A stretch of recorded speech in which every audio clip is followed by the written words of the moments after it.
What is going on, YouTube? You are on the lifeboat. This is Captain Calhoun speaking. Welcome in. We have a very special episode today. We'll be talking about some things that are a little bit more fun than things we normally talk about. And this has been something I've been looking forward to talking about for a while. Little disclaimer to start out. I My new neighbor let me know yesterday that he was going to be moving during a specific period of time, which is now past. And they're just starting to move. It seems like, and it might be a little bit noisy. So we're just gonna roll with it. We're just gonna kind of see how it goes, play it by ear. And if it doesn't work out, it doesn't work out. But we're gonna give it the old college try, if you know what I mean. Incarnasoul, the Arabian Bard, other restrained. Good to see you guys, Mister Ronguk. Hello, hello. Roberta Ronaculi, Charlie Mullins. Welcome in. Danielle McCoy, thanks for joining us today. Thanks for your support, guys. I'm pretty excited about this. I've been wanting to do something non-recovery based for a while. Something a little more fun, right? This is it, baby. This is definitely it. I am a big hip hop fan. I'm honestly a big fan of both of these artists, and I've been finding it really difficult to listen to Drake lately. I've been skipping those songs on the shuffle. We'll see how that. We'll see. I'll keep you updated on how that goes in the future. Miss Sunrise Dawn. Hello, hello, Mario. Anka, hello, Diana O'Connor. We are talking about this track. We're going to talk about a lot of stuff. All right, we're going to talk about Not Like Us. We're going to talk. Where's my notes here? We're going to talk about Drake and Kendrick. We're going to talk about their rap battle. We're going to talk about Drake's lawsuit with UMG, or potential lawsuit, however you want to say that. And we're also going to make some parallels with Diddy, because wouldn't be a party without our favorite creepy guy, right? All right, so let's get into it. Let's just roll right into it. Tommy Bird, good to see you. So if you don't know, there are some popular rappers out there. Drake is one, and Kendrick Lamar is another, and they've had a epic rap battle recently. Drake is kind of known for his melding of pop and hip hop, right? He's not really a rapper and he's not really a pop artist, right? But he's kind of both. That's his thing. And also another disclaimer: you might disagree with some of the things that I have to say, but a lot of it is subjective, right?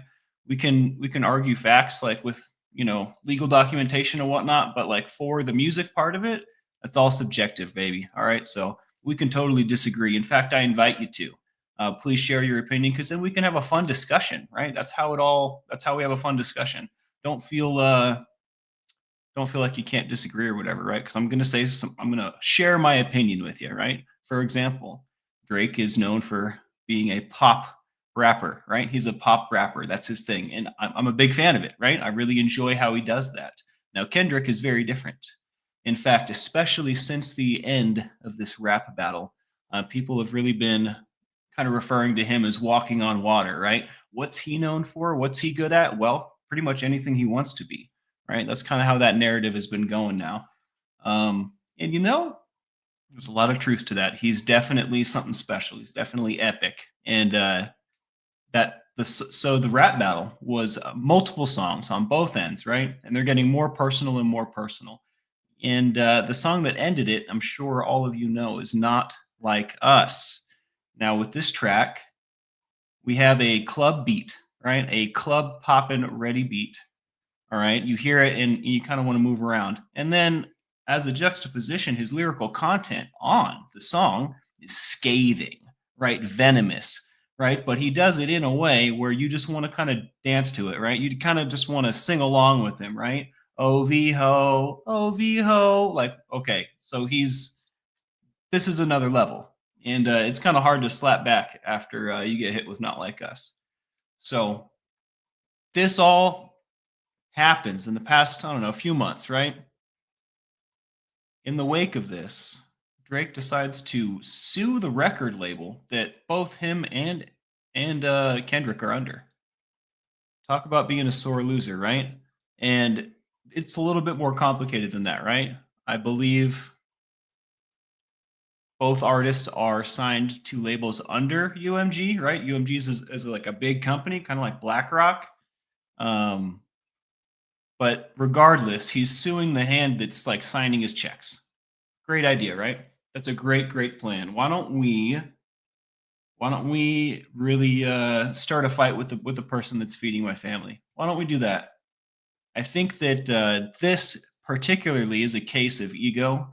I think that this particularly is a case of it's very similar to the Diddy thing in a lot of ways. You guys remember when Diddy sued Diageo?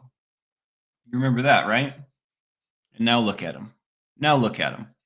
Also a case of like kind of biting the hand that feeds you, right? Diageo was an alcohol company that Mr. Combs was partnered with in a couple endeavors, right? And looking into that, it certainly seems like the relationship was one-sided. But at the end of the day, where's he now, right? Where is Diddy now? Well, he's rotting in a cell.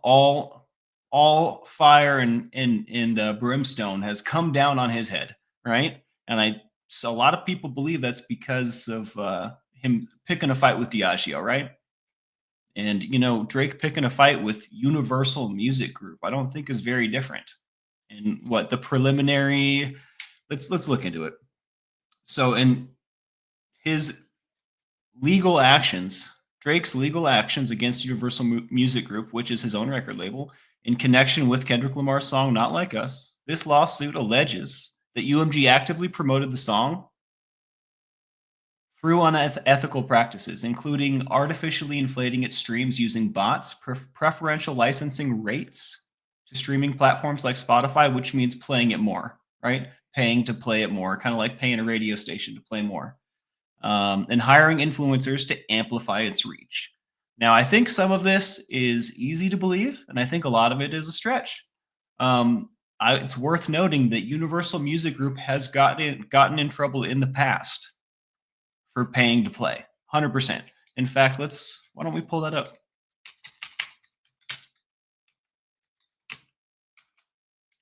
Payola settlement. Ooh, look at that right there.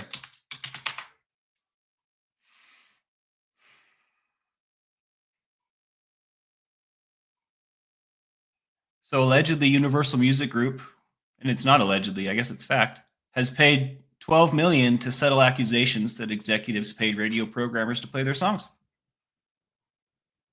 I want to know what year this was. 2006. I don't know if that's an accurate year. All right. But regardless, this is not UMG would have you believe that this is, they would never do anything like this, right? Especially in their statements, their public statements in response to Drake filing these legal actions. They certainly would have you believe that they've never done anything like this, but obviously they have. So maybe there's legal ground there. It's also worth noting what Drake has filed is he's not suing them just yet, right? What he's filed is, let's see if I have it right here.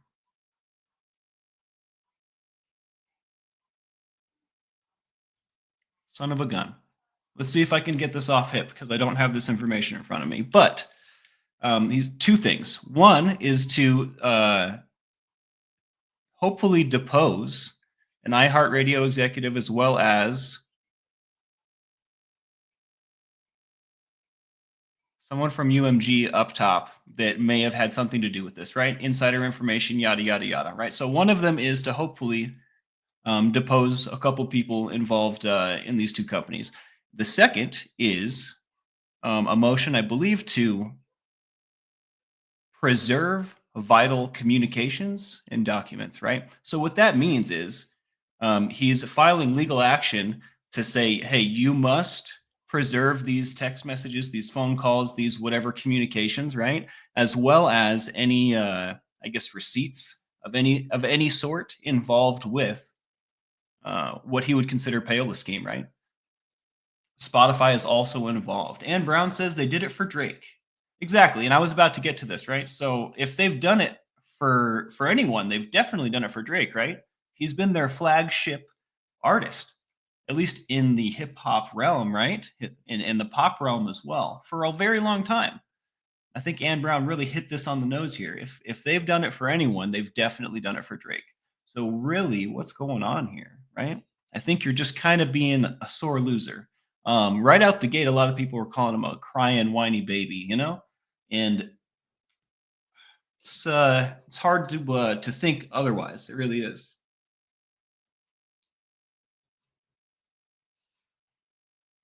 All right, I'm going to read some comments and then we'll get back into some information. It reminded me a lot as well as reminded me a lot of the whole Tyler the Creator and DJ Khaled thing. When DJ Khaled lost the Grammy or whatever the number spot to Tyler's Igor album, man, a piece of that guy's soul died right then. His whole brand is number one, right? We're the best music. It totally reminded me of that a lot as well. Drake, very successful, having especially a lot of success recently, right? He's just been kind of getting bigger and bigger and bigger and bigger and bigger. And then, he picks a fight with Kendrick Lamar, and I don't think that went very well for him. I think he's missing the days when he doesn't hear "Not Like Us" coming out the window of every car and every club and the convenience store. You know what I mean? That song is probably chasing him around everywhere he goes, and it's probably driving him nuts. I would hate to be Drake right now. I mean, he kind of did it to himself, right? But I would hate it. Kendrick bodied Drake, says Ann Brown, and Drake could not compete. Drake fired at family, so Kendrick went for him for sure. And in the past, Drake has a pretty good track record with beefs, right? Whatever you want to say, they may be contrived, they may be this, they may be that. It was not in the script for him to beat Kendrick Lamar, that's for sure. I don't really want to break down the track on this episode. I don't really want to break down the metaphors and the bars. Maybe we'll do that at some point. I do want to kind of just generally say I'm going to be talking about stuff like this. This is going to be something that we're doing here. And it's also definitely worth noting the motions, the legal actions that Drake has taken against UMG. Let's see here. The content of Not Like Us reportedly includes accusations that Drake considers defamatory. Now, defamation is like saying something true about someone, right? That maybe I should define this, but I think saying for Drake to say that this is defamatory, I think is I don't think that's what he should be doing. I think that gives him like a bad look, right? Like, okay, I am a pedophile kind of thing. And I probably should, the PDF, right? That's what I should have said. Damaging the good reputation of someone, slanderous or libelous, right? Defamatory allegation. So I think for him to claim that, I think there's an element of truth that has to be involved, right? At the same time, that song "Not Like Us" does say some stuff that, I would want to have words with someone if they said that about me, right? Those are like serious allegations, criminal allegations, right? It's interesting. I'm very, very curious to see how this all plays out. Especially in wake of Young Thug taking a deal and then his boys getting off. I bet you Young Thug could have gotten off too, 100%, which is very interesting. I wonder if they take it all the way. I wonder if they settle out of court. It's so early. That's one of the reasons I haven't talked about this yet. There's so much that could happen. There's really no telling. But he's got 2 court hearings coming up, one in December and one in January. So by the turn of the year, by next year, right, and just in a few weeks, we should have a ton more to talk about. And really, we've only scratched the surface here, guys, with what's out there. Just to cover some of the things that he said, he called him a PDF, right? He talked about him relying on fan approval. Is that the right way to say that? Drake requires fan approval. I don't know if that's the right way to say that. I think you understand what I'm saying, though. Like commercial appeal, right? He relies on commercial appeal. We talked a lot about him harboring predators in his crew. all kinds of stuff. Really wild, wild statements. And a lot of them I don't think I have a hard time believing. You guys remember Drake is the Degrassi guy. He's the wheelchair kid from that show Degrassi. For those that don't know, let me see if I can pull up a picture. When I was in high school, there was a TV show called Degrassi Next Class, and it was like a junior high or a high school thing. And it was kind of a decent show. I remember getting with one of my first girlfriends while watching Degrassi. And Drake was a basketball star in this show that got shot. And then he ended up in a wheelchair. And I only bring this up because I think it's funny. I think it's hilarious because in a lot of his songs, he would have you believe that he's, a certain kind of person. And you know, when he does that, I always think of this. I always think of this guy right here.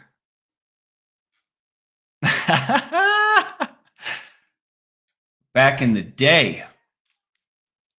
It was a good show. I really enjoyed it. I really enjoyed the activities that I was getting up to while watching it too. I tell you what.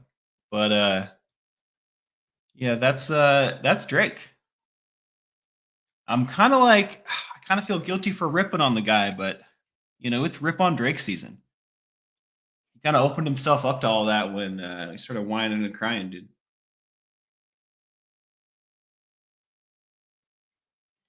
Incarnasol says Kendrick's accusations of PDF may be boomeranging on him with Jay-Z. I wonder. I definitely wonder.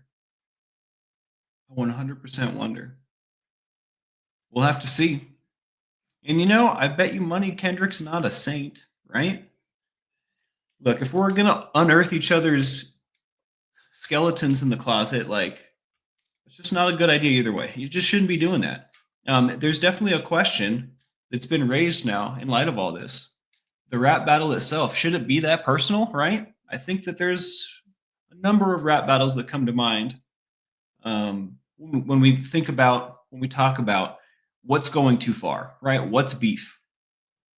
And a lot of these rap beefs end up getting pretty real and pretty personal in real life, IRL. And I don't think we really know as listeners, as consumers, I don't think we really know how they end up playing out, right? We get the song, but if there is real life interaction, like for example, Proof is a rapper that's dead. He got shot in the club. I don't know what the exact details are, but he was a member of D12, which is Eminem's rap group, right? And he was shot by people that I believe had beef with him. There's a lot of members of D12 that ended up getting shot. But that's what makes the rap battle exciting, right? The beef. But do we want to consume this if it's going to get people shot, right? If we're going to end up like, all right, so now Drake's whole street cred's out the window, right? He's never going to be respected again, right? Well, was it worth it? Like, should we even have rap battled in the first place? I really enjoy a good rap battle, but I think that it was a mistake to even engage. Obviously, now it's a crap storm, and no one can put the lid back on it, right? We got lawsuits coming out. And honestly, Kendrick's just feasting. He just came out with a new album. He is really, really he's on the fast track now, baby. I tell you what, he's reaping the benefits.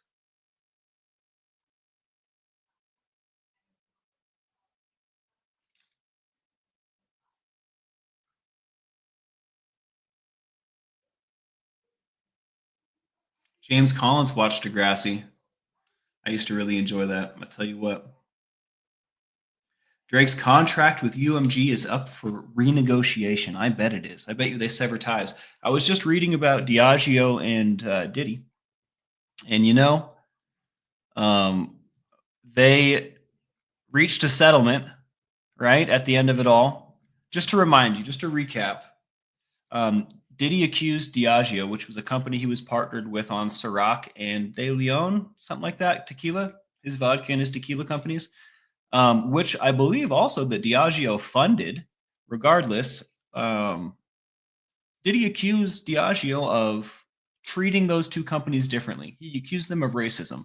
He basically accused them of not giving them the same marketing package and treating them as urban rather than for the general, market, the general public. And they immediately lost 20% market cap. They immediately lost, what is it, like $1,000 million bills? They lost like 13 million or something like that. I can't remember how the math played out, but they immediately lost a huge amount of money. Now, I understand these things generally bounce back, but if someone that I'm partnering with, my buddy, we have a joint venture together, if he says something publicly that causes me to lose $1,001 million, I don't think we're friends anymore. You know what I mean? I don't think we're friends anymore. I think war has been declared. You know what I mean? So they reached a settlement and severed ties. They don't do business together anymore. And in fact, I mean, Diddy's in a much, much worse place. Again, I said before, a lot of people believe that Diddy's in the situation that he's in because he said that about Diageo, because he decided to have legal interactions with them of that nature, right? So for all we know, I mean, when did that start? I wonder. When did that start? I wonder. Probably not too long ago. I bet you by the time 2025 is 6 months old, I bet you Drake's in a very, very different place in life. We're going to have to see how that plays out. But that's my prediction. My prediction is that he goes the same way as Diddy. And honestly, this might be a snowball downhill effect, right? Diddy, Drake, Kendrick. I mean, there's a million names being thrown around now, right? Jay-Z. We might just see a whole lot of explosive activity in Hollywood. It might just be Christmas for content creators. I don't know. We'll have to see. I'm really excited though. Really excited to see it play out.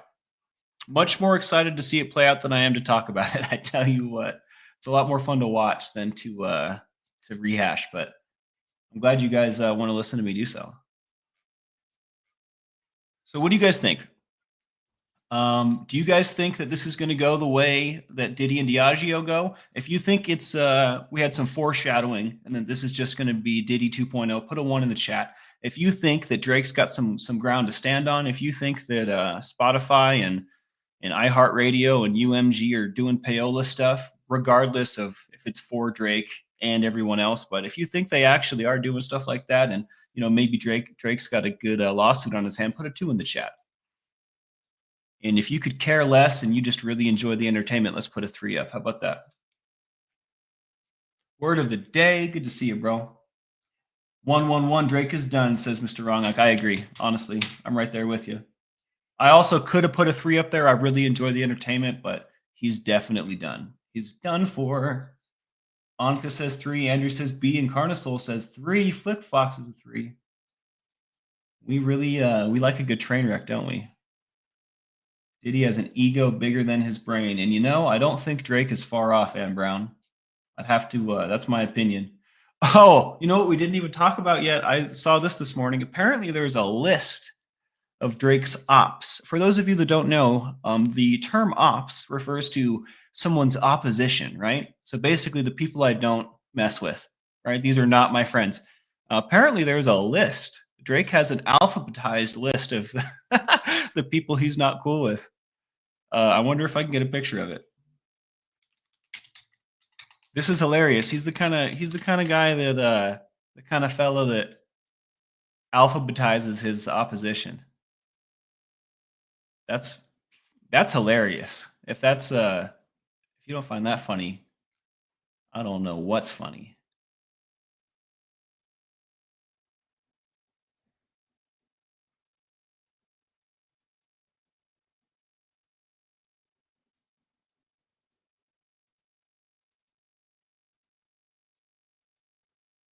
Getting decent at this. Now, let's see if we can zoom on this sucker.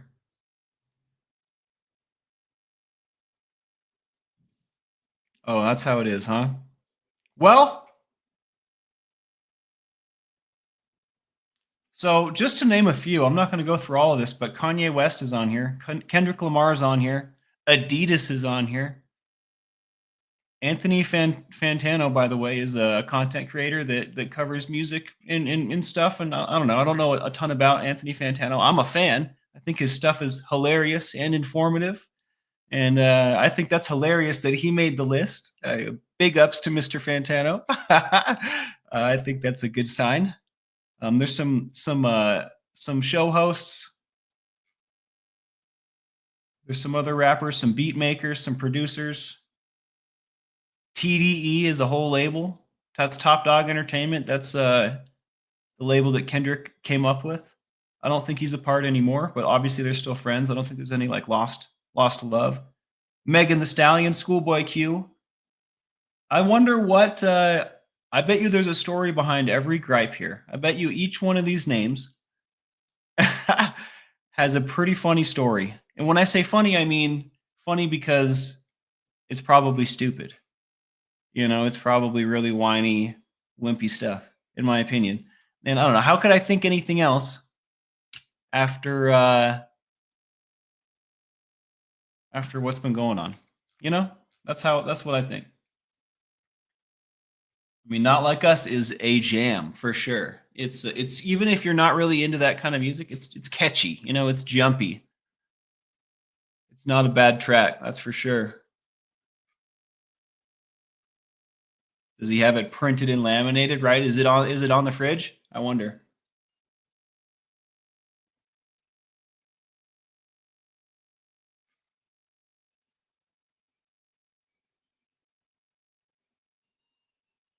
Well, guys, that's pretty much all I've got for you. We can hang out and chit chat a little bit, but that's what I have to say about Drake and Kendrick. That's what I have to say about UMG. I will say when these court dates happen this month and next month, we're going to talk about it. As things develop, if I get a great idea or something, we're going to talk about it. So there will be more of this coming up as it organically happens for me. So thanks for tuning in. Thanks for being here. Please hit that like, subscribe, and the bell for notifications if you like what we do here. It really makes a big difference for us. And check out some Tommy Scoville stories told by Johnny Scoville coming up. And we're going to be doing some art tomorrow, I believe.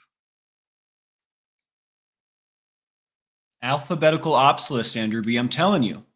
Like, where did this come from? Like, what the heck? Are you serious? You have so many ops, you got to write them down. You might forget.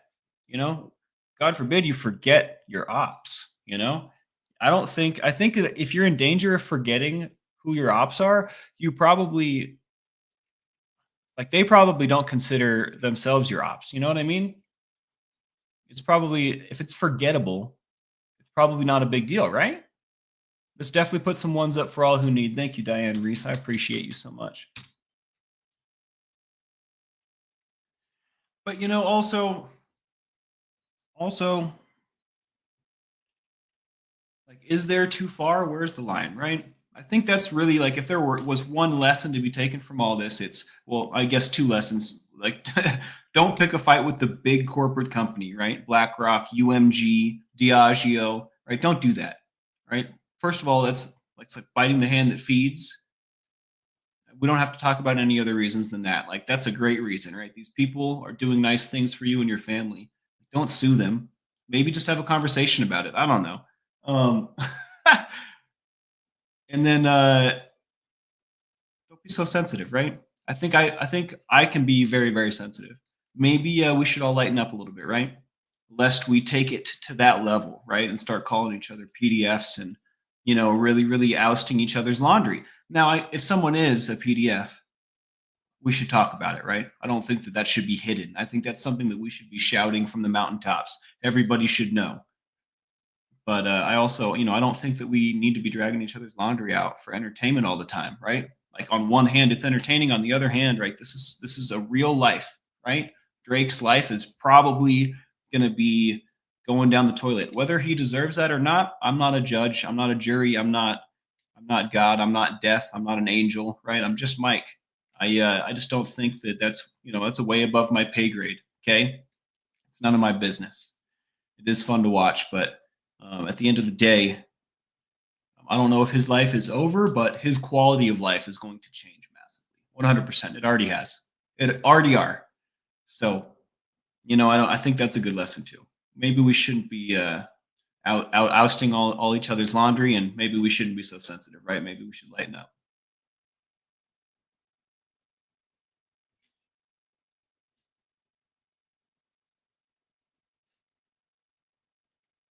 100%. And like Anka says, also, he seems stupid to bite the hand that feeds him. And what's with this? There seems to be a habit of this happening, right? It's not just Drake, but also Diddy. And I'm sure that there's other names that have bit the hand that feed them and lost recently. Bit the hand that feed them and lost. Well, I tell you what, let's see when these court dates are, and then we'll wrap it up.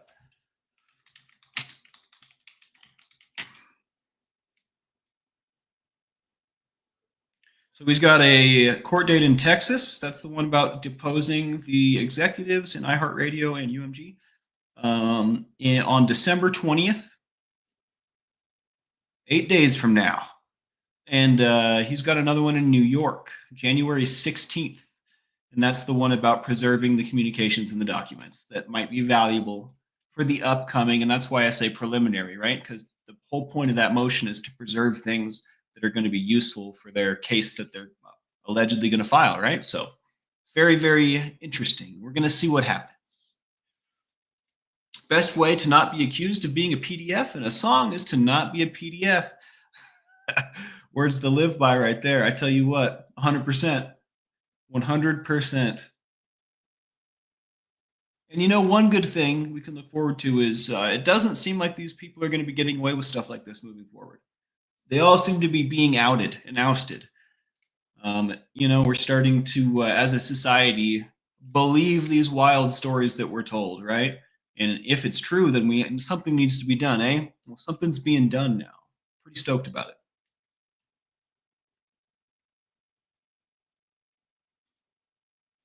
All right, guys. This has been The Lifeboat. Calhoun style true crime, whatever you want to call it. Thanks for being here. I hope you have a wonderful day. Be good to yourself. You deserve it, all right? We'll be doing this again soon. Captain Calhoun, out.